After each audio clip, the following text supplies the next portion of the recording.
വേറൊരു കോളിഫ്ലവർ ചെടിയിൽ നിന്ന് ലെയറിങ് ചെയ്തുണ്ടായ കോളിഫ്ലവറാണിത്. രണ്ട് ചെടിയും നല്ല നീളത്തിൽ വളരാമെന്നല്ലാണ്ട് കോളിഫ്ലവർ ഒന്നും ഉണ്ടാവുന്നില്ല. അപ്പോഴാണ് ഒരു ഡീപ്പ് പോട്ടിങ്.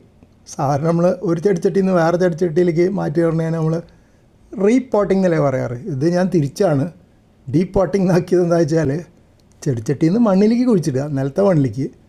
ഇനി വല്ല വ്യത്യാസം ഉണ്ടാവുമെന്ന് നോക്കട്ടെ. കാരണം ഈ രണ്ട് ചെടിയും നല്ല വളർച്ച ഉണ്ടെങ്കിലും കുറേ കാലമായിട്ടുണ്ട് കോളിഫ്ലവറിൻ്റെ ലക്ഷണം ഇല്ല, ഉണ്ടാവുന്നില്ല. ആകപ്പാടെ ഒരു ഇത്തിരി മണ്ണ് അടുത്തുണ്ടായിരുന്നു, അവിടെ കുറേ ചരലുമൊക്കെ ഉണ്ടായിരുന്നു, അതൊക്കെ മാറ്റി അവിടെ ഒരു കുഴി ഒഴിച്ചു. എന്നിട്ട് എങ്ങനെയുണ്ടെന്ന് നോക്കാം. അപ്പോൾ ലെയറിങ് ചെയ്തുണ്ടായ ചെടിയാണിത്. കുറേ അധികം മണ്ണോട് കൂടി പിഴുതെടുത്തു. ഇത് അതിൻ്റെ തായ് ചെടിയാണ്. അത് കുറേ കാലമായി, മാസങ്ങളായി ആ ചെടിച്ചട്ടി തന്നെ ഉണ്ടാവുന്നത്. ഇത് ഈ ചെടിച്ചട്ടിയിലായിരുന്നു ഇപ്പോൾ ഈ ലെയറിങ് ചെയ്ത ചെടി ഉണ്ടായിരുന്നത്. അവിടുന്ന് പറിച്ചെടുത്ത ആ മണ്ണ് പോയ ഭാഗമാണ് അവിടെ കാണുന്നത്. വെള്ളമൊക്കെ ഒഴിച്ചു കൊടുത്തതിന് ശേഷം നമ്മുടെ സ്ഥിരം പുതിയ ഒരു രീതി ഉണ്ടല്ലോ, 3 ദിവസം പുളിപ്പിച്ച അരി കഴുകിയ വെള്ളം. ഇത് മലേഷ്യയിൽ നിന്നുള്ള ഒരു യൂണിവേഴ്സിറ്റിയിലെ പഠനത്തിൽ വായിച്ചതാണ്. അതിൻ്റെ കൂടെ 19 NPK മിക്സ്ചറിൻ്റെ ലായനിയും കൂടെ ചേർത്തു. ഇതിപ്പോൾ മട്ട അരി ആയതുകൊണ്ടാണ് ആ കളർ വലിയ സുഖമില്ലാത്ത കളറായി മാറിയത്.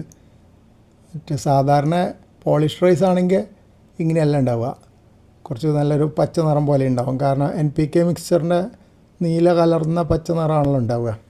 അപ്പോൾ അതുപോലെ തന്നെ കണ്ടു. ഇത് കുറച്ച് കളർ മാറിയിട്ടുണ്ട്. അപ്പോൾ ഇതാണിപ്പോൾ ഒഴിച്ചു കൊടുക്കുന്നത്. പിന്നെ വെള്ളവും ബാക്കി വളങ്ങളൊക്കെ ഇനിയും ചെയ്യും. എന്തായാലും എങ്ങനെയെങ്കിലും ഒരു കോളിഫ്ലവർ ഉണ്ടാവുമെന്ന് നോക്കണം.